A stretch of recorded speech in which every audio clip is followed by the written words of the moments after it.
21번 문제입니다.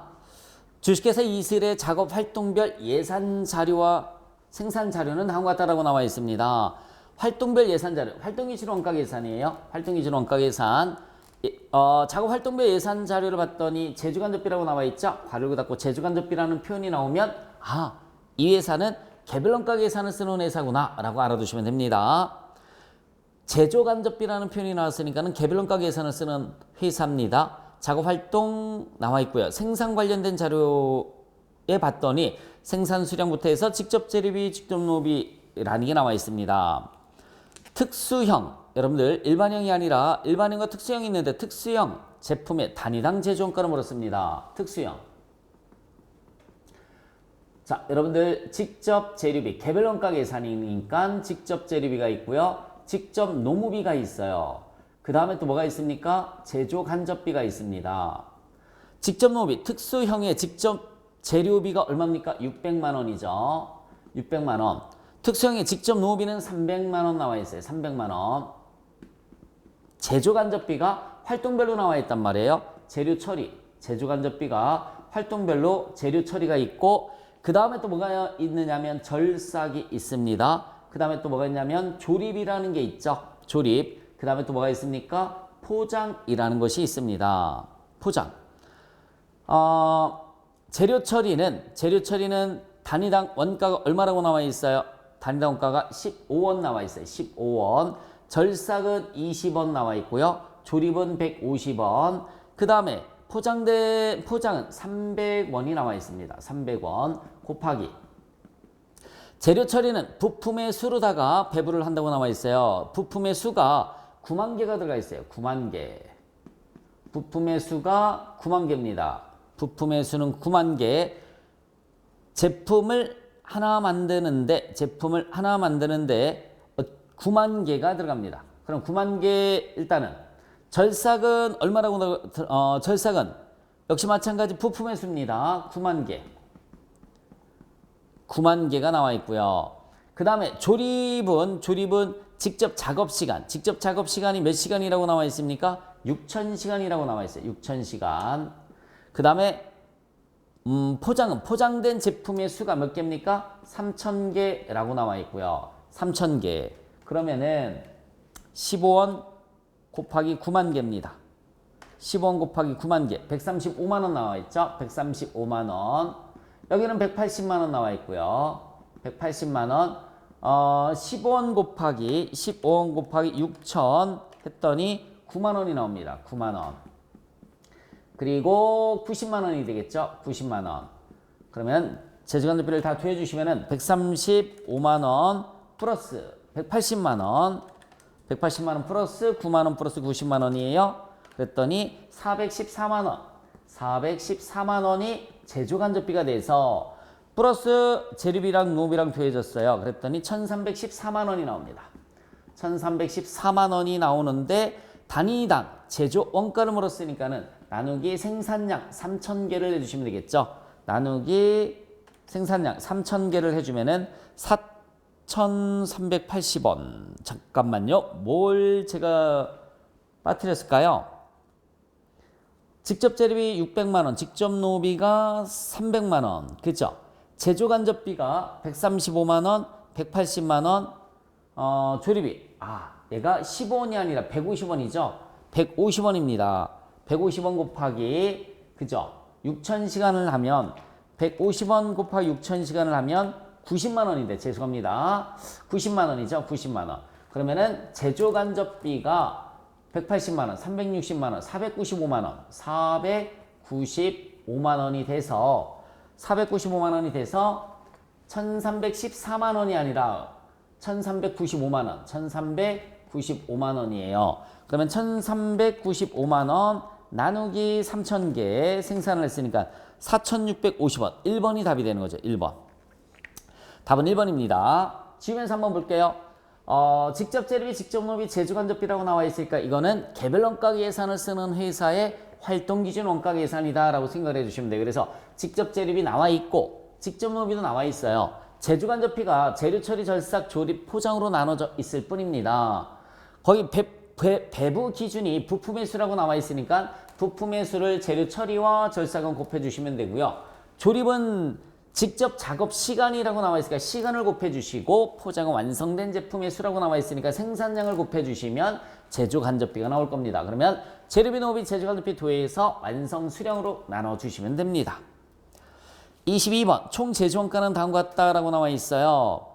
지난 강의에서도 한번 나왔었던 문제죠. 3차 년도에 생산량이 3,000개일 때입니다. 자, 1차, 2차, 3차 년도가 있을 때 1차 년도의 생산량은 1,000개고요. 1,000개. 2차 년도에는 2,000개, 3차 년도에는 3,000개예요. 총 제조원가는 얼마라고 나와 있냐면 총 제조원가는 5천만 원 나와 있고요. 5천만 원. 그 다음에 이때는 7천만 원 나와 있을 때 과연 3,000개일 때는 과연 얼마냐라는 얘기죠. 여러분들 이 총 제조원가는 항상 고정비와 뭘로 다 나눠져 있냐면 변동비로 구성이 되어 있다라고 알아두시면 돼요. 고정비와 변동비. 자, 어떻게 계산을 해주시면 될까요? 지금 1차 년도하고 2차 년도에 비해서 수량이 1,000개 늘어났는데 1,000개 늘어날 때 금액은 얼마 증가했죠? 여러분 금액은 2천만 원이 증가했죠? 2천만 원. 이게 변동비예요. 증가된 게. 그러면은 1,000개일 때 변동비가 2천만 원이니까 여기에서 변동비는 2천만 원. 그래서 자동으로 고정비는 3천만 원이 되는 거예요. 자동으로 고정비는 3천만 원. 그러니까 여기에서는 고정비는 변동이 없으니까 3천만 원 그대로 갈 테고요. 변동비는 더블이 됐으니까 4천만 원인 거죠. 그래서 두 개 더해서 7천만 원이 되는 거죠. 자, 밑에 물음을 봤더니 고정비 총액이 20% 증가했다고 그랬어요. 그러면 3천만 원에 20%면 여러분들 3천만 원에 20%면 600만 원 증가하는 거죠. 그러니까 3,600이 되는 거죠. 즉 곱하기 1 플러스 0.2는 3,600만 원입니다. 변동비는 단위당 원가가 40% 감소했다고 나와 있어요. 자, 여기 볼까요, 여러분들? 변동비가 2천만 원이고요. 2천만 원은 만 개, 1,000개, 그쵸? 1,000개에 대한 거니까는 단위당 원가는 2만 원이 나옵니다. 단위당 원가는 2만 원이 나오는데 몇 퍼센트? 40% 감소했다고 그랬으니까 1-0.4를 내주시면은 얼마가 나올까요? 단위당 변동비는 1에서 0.4 빼면 0.6이 나오죠. 6이 10이니까 12,000원이 나오는 거예요. 곱하기 3,000개를 생산을 했다라고 그랬으니까는 12,000개 곱하기 3,000개 해주면은 3,600만 원이 된다라고 그랬죠. 그래서 두 개 합치면 7,200만 원이 답이 되는 겁니다. 22번의 답은 4번입니다. 23번 문제를 보겠습니다. 다음 중 영업 레버리지에 대해서 설명한 내용이죠. 바르게 설명하지 않은 것을 물었습니다. 조금 전에 문제에서 공원이익 나누기 뭐라고 그랬어요? 영업이익이 영업 레버리지도라고 그랬죠. 영업 고정비가 지렛대 작용을 함으로써 매출액 변화율보다 영업이익의 변화율이 확대되는 효과, 이것을 우리가 영업 레버리지라는 말을 써요. 그래서 영업 고정비가 큰 기업은 레버리지가 크다라고 그랬죠. 고정비가 작으면 레버리지가 작다. 아까 몇 번인지는 모르겠지만 제가 계산을 해드렸었습니다. 일반적으로 한 기업의 영업 레버리지도는 손익분기점 부근에서 가장 크죠. 이게 무슨 말이냐면, 자 봐요. 공원이익부터 시작할게요. 공원이익 마이너스 고정비는 영업이익인데 공원이익이 아까 500이라고 그랬고요. 고정비가 400이면 영업이익이 100이에요. 그죠? 영업이익이 100입니다. 이때 영업 레버리지도는 500 나누기 100을 해주면 5가 나오죠. 레버리지도는 공원이익 나누기 영업이익 하면 5가 나와요. 그런데 손익분기점이라는 것은 500일 때 얘가 499예요. 그럼 얘가 1이 나옵니다. 그러면 영업이익이 0이 나오는 게 손익분기점이잖아요. 지금 손익분기점 부근까지 갔습니다. 손익분기점 부근까지 갔단 말이에요. 다시 한번 말씀드릴게요. 손익분기점은 영업이익이 0이에요. 부근이라고 그랬으니까 1만 써보도록 하겠습니다. 그럼 공원이익 나누기 1을 하면 레버리지도는 얼마 나오죠? 500이 나오는 거죠. 500 나누기 1을 하면 500이 나옵니다. 엄청나게 크죠. 그래서 영업 레버리지도는 손익분기점 부근에서 가장 크다라는 말을 씁니다. 그리고 매출액이 증가함에 따라서 이익이 자꾸 생기죠. 매출액이 증가하면 이익이 생기는 거니까 영업 레버리지도는 점점점 작아지겠죠. 고정비가 없는 기업은 영업 레버리지 효과가 없기 때문에 영업 레버리지 도는 0이다. 여러분 고정비가 없대요. 고정비가 없으면 500에서 0 빼면 500 나오죠. 그죠? 고정비가 없으니까 그러면 공헌이익 나누기 영업이익 하면 영업 레버리지 도는 0이 아니라 1이라는 숫자가 나오는 거죠. 1. 4번이 틀렸습니다. 1입니다. 다음 자료를 이용해서 공헌이익을 계산하면 얼마인가 라고 물었어요. 공헌이익은 어떻게 계산을 할까요? 매출 마이너스 변동비예요. 매출 마이너스 변동비가 공헌이익입니다. 단위당 판매 가격이 얼마입니까 여러분들? 단위당 판매 가격이 4,000원. 단위당 판매 가격이 4,000원이고요.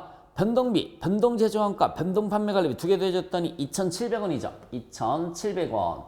1,300원이 공헌이익이에요. 곱하기 판매 수량이 3,000개니까 390만원. 네, 390만원이 공헌이익이 계산이 되는 겁니다. 390만원. 답은 4번이 답이 되겠습니다. 24번의 답은 4번이고요. 25번. CVP 분석과 관련한 설명 중 옳지 않은 것을 물었어요. 공헌이익률은 원가 구조와 밀접한 관련이 있으며 변동비 비중이 크면 공헌이익률은 당연히 낮게 계산된다. 맞아요. 레버리지도가 3이라는 의미는 매출액이 1% 변할 때 영업이익은 3% 변한다는 것이다. 맞고요. 법인세는 손익분기점에 영향을 받지 않는다라고 그랬습니다. 4번에 틀렸어요. 제약 조건이 둘 이상인 경우에는 공헌이익을 극대화하기 위한 CVP 분석이 불가능하다? 다 가능합니다. 둘 이상인 경우에도 다 가능한 거예요. 자, 26번 문제를 한번 보도록 하겠습니다. 제품을 단위당 5,000원에 2,000단위를 구입하겠다는 제안을 받았습니다. 증분 수익이에요. 마이너스 증분원가는 증분이익이란 말이에요. 자, 5,000원에 2,000단위, 2,000개 곱하기 5,000원을 내주시면 되죠.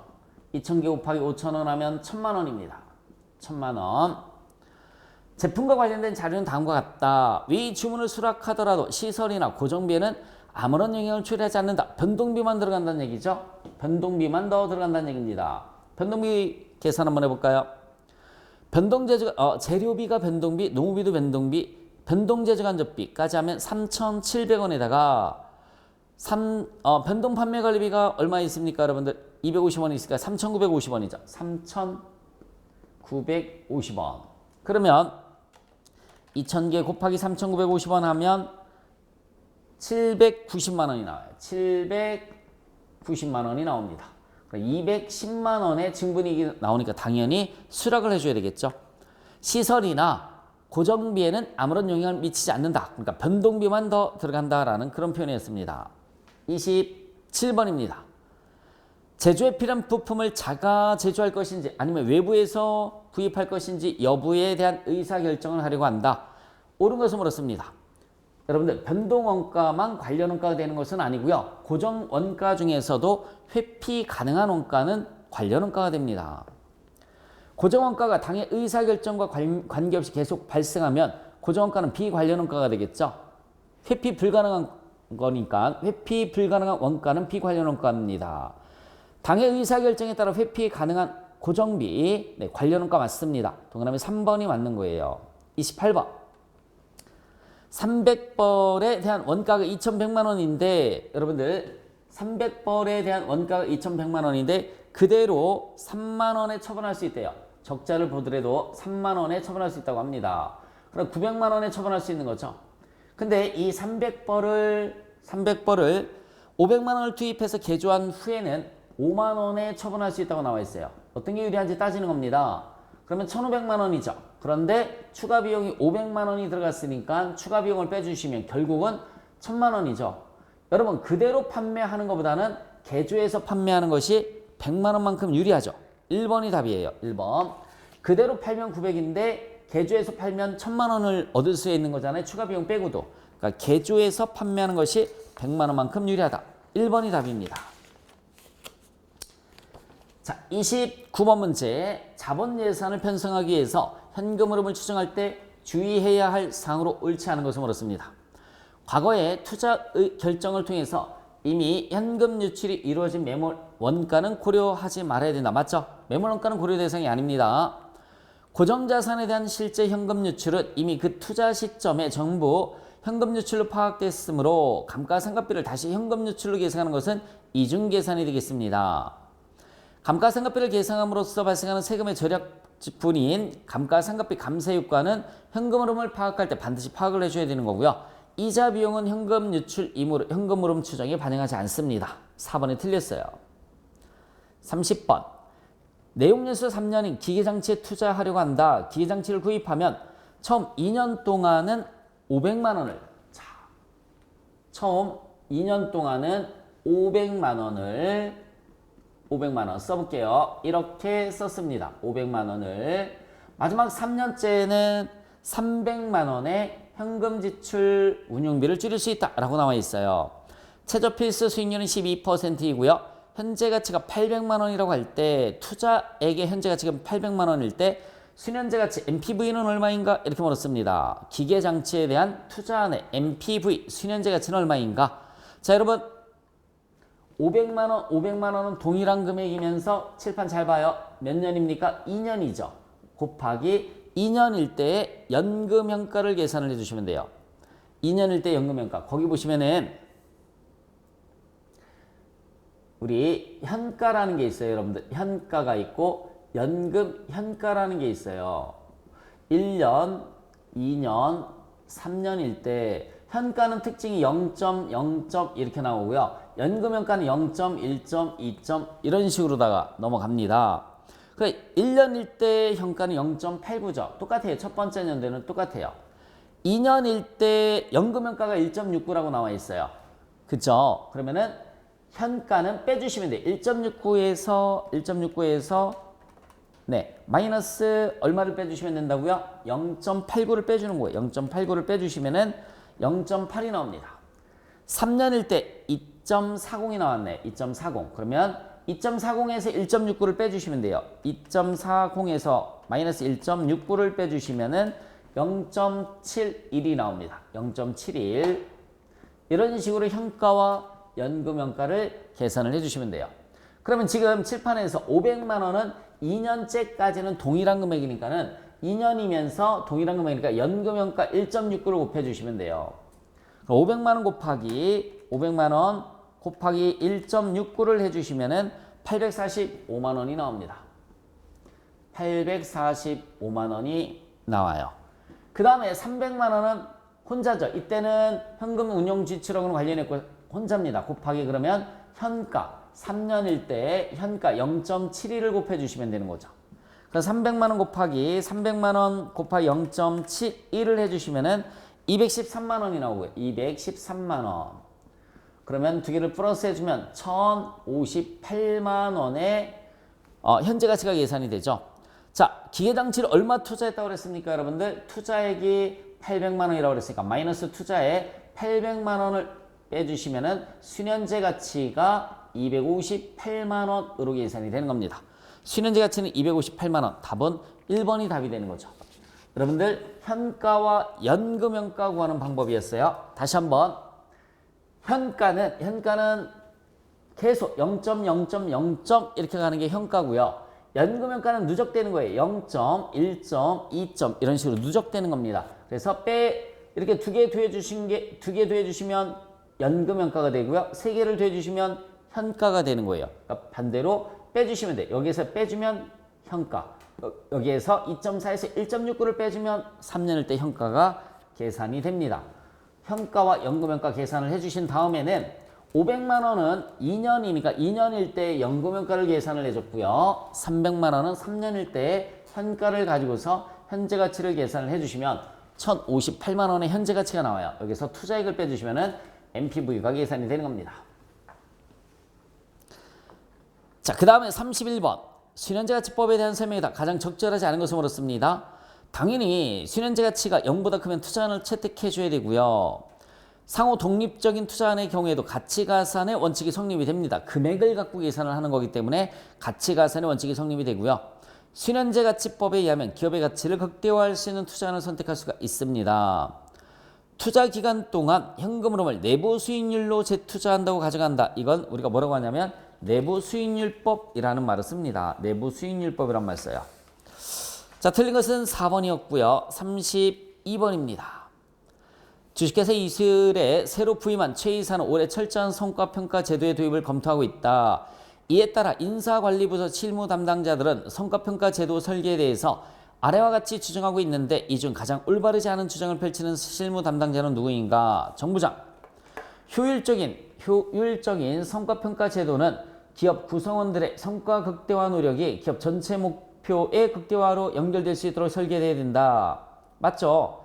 각 책임 중심점의 성과평가를 수행하는 과정에서 성과 측정에 오류가 발생하는 것이 일반적인데 효율적인 성과평가 제도는 그 오류가 최소화되도록 설계되어야 된다도 맞습니다. 많은 비용과 시간과 투입할수록 더욱 정확하고 공정한 성과평가가 가능하므로 성과평가 제도 운영을 적시성, 경제성의 잣대로 바라보지 않도록 경제성의 잣대로 바라봐야 됩니다. 3번이 틀렸어요. 성과평가를 한다는 사실 자체가 피평가자 행위에 영향을 미치는 현상도 고려를 해줘야 됩니다. 틀린 것은 3번. 33번 문제.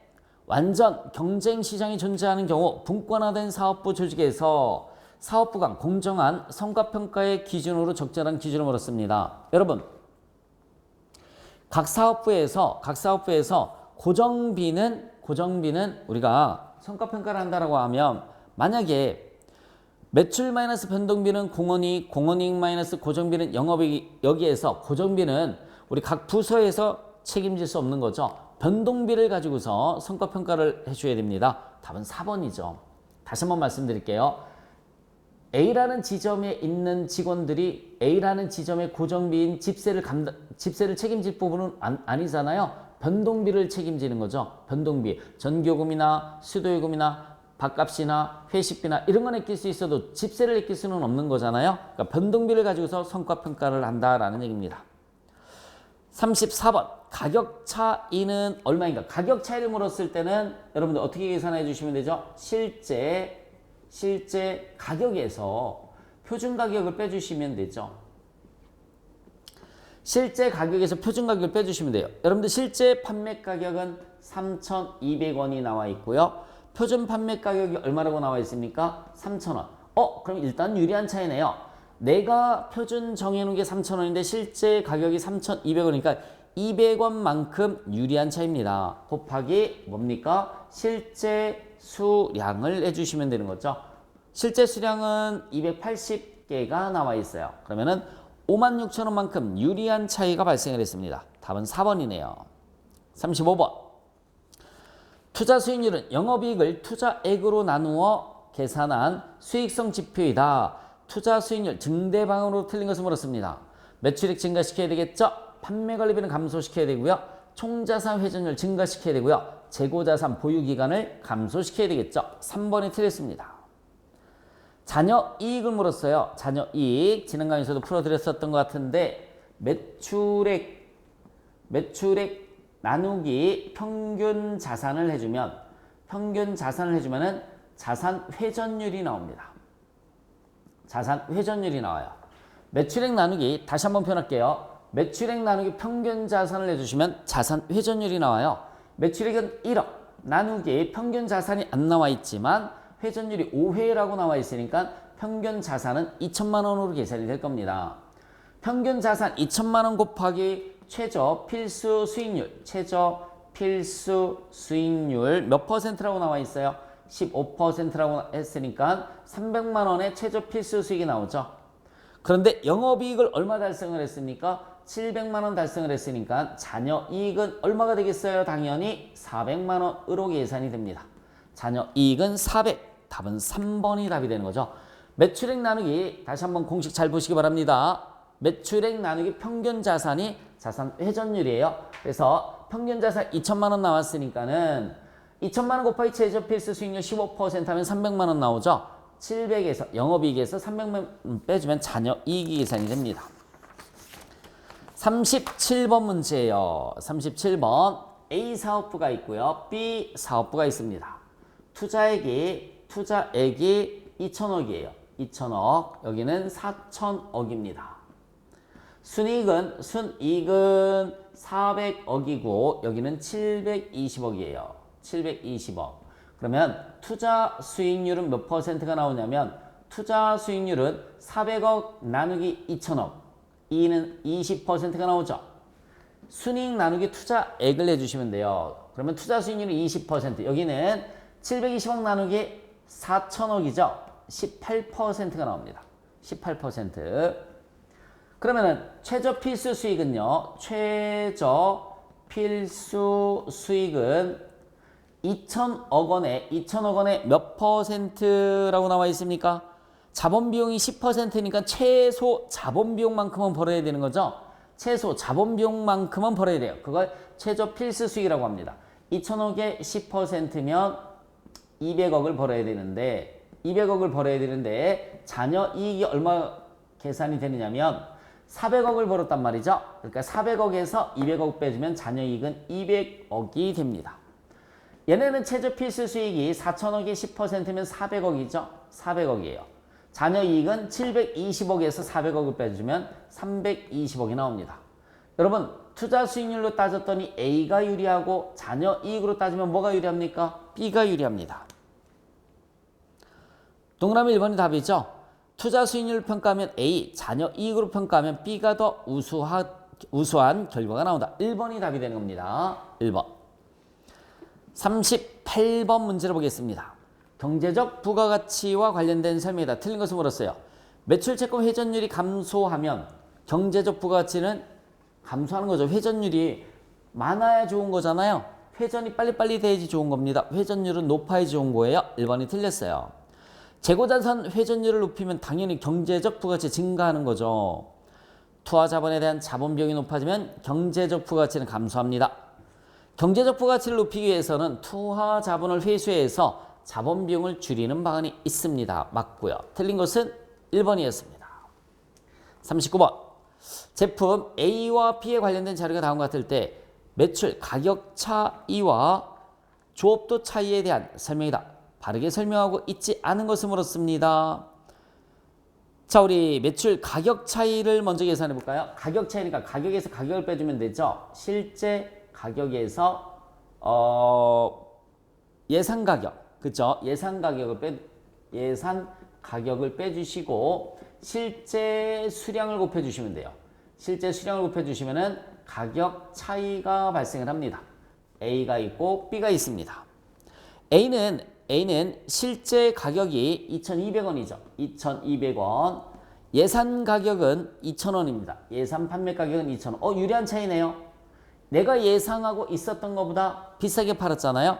실제 몇 개 팔았습니까? 180 단위를 팔았으니까 2200에서 2000을 빼면 200 나오죠. 200에 곱하기 그러니까 1은이 286, 36,000원 유리한 차이가 발생을 했어요.